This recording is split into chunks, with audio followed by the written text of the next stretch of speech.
ఇప్పుడు మోషే జీవిత చరిత్ర స్టార్ట్ అయింది. మోషేను ఫరో కుమార్తె స్వీకరించింది కదా.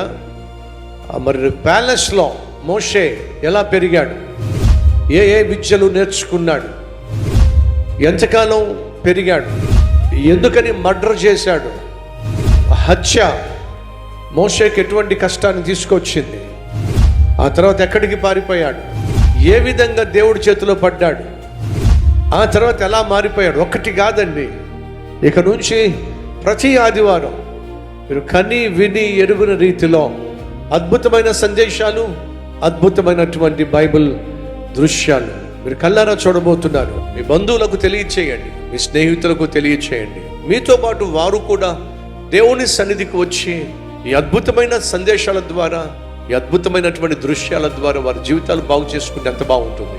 వచ్చే ఆదివారం ప్రభు బల్ల ఆరాధన ఉంది. ఒంటరిగా రాకండి, కుటుంబంగా రండి. బాగుపడాలని ఆశపడే వాళ్ళు ఎవరైనా మీ స్నేహితులు, బంధువులు ఉన్నట్లయితే బాగు చేయగలిగిన దేవుని దగ్గరికి తీసుకురండి. ప్రతి ఆదివారం ఉదయం 6 గంటలకు, ఉదయం 9 గంటలకు, మధ్యాహ్నం 12 గంటలకు, సాయంత్రం 6 గంటలకు జరిగే ఆరాధనలకు తప్పక రండి, కుటుంబంగా రండి. స్థలం PNR ఫంక్షన్ హాల్, పాత బస్టాండ్ ఎదురుగా, ప్రొద్దుటూరు.